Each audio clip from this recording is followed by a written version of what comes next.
Everyone in the industry has been repeating the same sentence for years, like it was gospel. The factories are leaving China. They are moving to Vietnam. And if you actually sit down with the numbers, that sentence is only half true. And the missing half might be the most important detail in the entire global supply chain right now. 90%. That is roughly how much of the world's graphite processing still runs through China, even after billions of dollars in Vietnamese factory announcements, even after every headline told you the exodus was already complete. So if the factories really left, why does almost everything inside them still need to come from the country they supposedly abandoned? For years, this story sold itself. The trade war between Washington and Beijing pushed tariffs to painful levels, and suddenly every company with a factory in China had a spreadsheet open, calculating how much money they would save by moving somewhere else. Executives started using a phrase that sounded almost like a strategy consultant invented it in an airport lounge: China plus one. The idea was simple on paper: keep some production in China, but build a second base somewhere safer, somewhere cheaper, somewhere less exposed to a geopolitical storm that nobody could predict. Vietnam checked every box: cheap labor, open borders for exports, friendly trade deals, and a government eager to roll out the red carpet for foreign investment. Then the pandemic hit, and it accelerated everything. Supply chains broke overnight. Ships sat outside ports for weeks. Companies that had spent decades optimizing for cost suddenly realized they had built an entire global economy on a single point of failure, and that point of failure was heavily concentrated in one country. So when the world reopened, the diversification story wasn't just attractive anymore, it felt necessary. Vietnam's exports climbed. Factory openings multiplied. Every quarter brought a new announcement, a new ribbon cutting, a new corporate press release proudly stamped with the words "Made in Vietnam." And the financial press ran with it because it was a clean story, a story with a beginning, a middle, and an end. China loses, Vietnam wins, roll credits. But here's the detail almost nobody stopped to ask about. What does it actually mean to move a factory? Because there is a massive difference between assembling a product in a country and controlling everything required to build that product from raw material to finished part. Assembly is the visible layer. It is the workers on the line, the shipping containers stacked at the port, the export statistics that make headlines. But underneath that visible layer sits something far less glamorous and far more powerful: the industrial infrastructure, the machines, the process materials,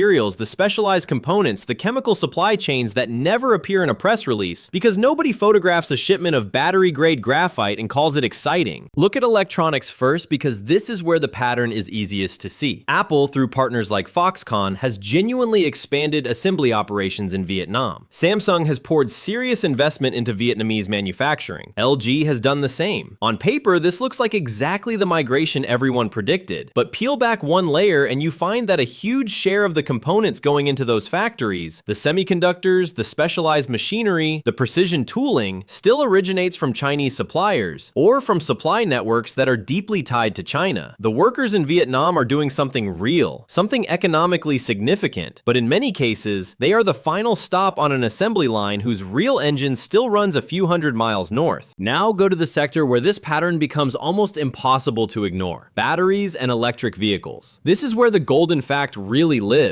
China doesn't just have a presence in the battery supply chain, it dominates nearly every stage of it. As of 2022, China was responsible for roughly 85% of the world's anode production, 82% of electrolytes, 74% of separators, and 70% of cathodes. By 2023, China controlled close to 85% of global battery cell production capacity by monetary value. And that graphite figure from earlier, the over 90% processing share, that isn't a footnote, that is a chokehold on one of the most critical materials in the entire electric vehicle revolution. And it isn't just electronics and batteries. Look at something as seemingly simple as sneakers and clothing. Nike and Adidas have shifted a significant amount of final stitching and assembly to Vietnam over the years, and that shift is completely real. But the fabrics, the zippers, the specialized chemical treatments, the molds used to shape soles, a huge portion of that still traces back to Chinese manufacturing networks. So even in an industry as low-tech as footwear, the same pattern repeats itself. The visible layer moves, the invisible layer stays put. Here's the size comparison that makes this click. Imagine two restaurants. One restaurant is where you actually sit down, order your food, and watch it get plated in front of you. That is Vietnam's assembly sector, real, visible, economically valuable. But every ingredient on that plate, the specialty spices, the pre-processed sauces, the exact cuts of meat, all of it is delivered daily from one massive central kitchen that supplies almost every restaurant in the region. You can open 100 new dining rooms, but if that central kitchen decides to slow down deliveries, raise prices, or prioritize other clients, every single one of those dining rooms feels it immediately. That central kitchen is what China has built over the last 2 decades, not just in batteries, but across chemicals, machinery, and industrial materials broadly. According to World Bank research on global value chains, Vietnam has genuinely succeeded in plugging itself into international manufacturing networks. But that same research points to something less flattering, that Vietnam remains concentrated in low value-added assembly, with weak domestic supply linkages feeding those factories from within the country itself. In plain language, Vietnam captures the wages, the operating margins, some local services, but a large share of the actual industrial value, the materials, the machines, the deep tooling is still imported, often from China or from China-linked regional networks. The export numbers look enormous, but the value actually created and retained inside Vietnam is thinner than those headline figures suggest. So here is the question worth sitting with for the rest of this video, and honestly for the rest of the decade. Who actually controls the global industry? Is it the country that assembles the final product, the one that gets its name stamped on the box? Or is it the country that controls every material, every machine, every chemical process required to make that assembly possible in the first place? Because if a factory cannot function without materials from a single dominant supplier, is that factory really independent, or is it just a very expensive extension of someone else's supply chain? This is where we have to be careful, because it would be easy to turn this into a simple villain story. China the puppet master, Vietnam the unwitting pawn. That is not accurate, and honestly, it is not fair to either country. Let's separate what we actually know from what people are guessing. It is a verified fact that Vietnam has absorbed enormous manufacturing investment, and that its export volumes have grown dramatically over the past several years. It is industry consensus, widely repeated by executives and analysts, that most companies are using Vietnam as a diversification base rather than a full replacement for Chinese manufacturing. Exactly the China plus one logic we talked about earlier. It is independent analysis backed by organizations like the World Bank that Vietnam remains low value added in many of these supply chains and heavily dependent on imported components and machinery. Separately, data from energy research organizations confirms that China maintains dominant control across nearly every stage of the battery supply chain, particularly in critical minerals and processed materials. What we do not have, and what nobody in this space can honestly claim, is proof of some imminent total break between global manufacturing and China. That part is speculation, and treating it as fact does a disservice to how complicated this system actually is. None of this means the Vietnamese boom is fake. It absolutely is not. New factories are real jobs. New export contracts are real economic growth. Vietnam has positioned itself as a genuinely important node in global manufacturing, and that achievement deserves respect, not dismissal. What is misleading is the idea, repeated so often that it started to feel like fact, that the Industrial Revolution simply packed up and relocated from one country to another. That version of the story is too clean, too simple, and honestly too convenient for anyone trying to sell a narrative rather than explain a supply chain. The real story is messier, and frankly, more interesting. Part of the assembly layer genuinely did move. Workers in Vietnam are producing real goods that ship around the world every single day. But the deeper industrial backbone, the materials, the machines, the chemical processing, the specialized components that make modern manufacturing possible, largely stayed exactly where it has been for the better part of 2 decades, concentrated in China. So when people ask whether manufacturing left China, the honest answer isn't yes or no. It's that the visible part left, while the invisible part, the part that actually keeps the whole system running, never really went anywhere. Now here's what actually matters for anyone paying attention to where this industry is headed next. If you are betting on true supply chain independence, true diversification away from a single dominant source, watch the raw materials and processing numbers, not the factory ribbon cuttings. Watch graphite processing shares, watch battery component production, watch who controls the chemical inputs, not just who assembles the final product. Because the country that controls the ingredients will always have more leverage than the country that simply cooks the meal, no matter how many new kitchens open up around the world. So think about your own garage for a second and where the vehicle you're driving, or the one you're about to buy, actually gets its components from. Because whether it's the battery inside an electric vehicle or the chip running your infotainment system, the label on the outside of the box tells you far less than most people assume. It tells you where something was assembled. It doesn't tell you who actually controls whether that assembly line keeps running next year, next month, or even next week. And that is exactly the kind of thing worth thinking about before it shows up as a price increase, a shortage, or a delayed delivery date on your next car. To not get caught off guard by what's coming next in this industry, join us here, because the next major shift probably isn't going to announce itself with a press release either.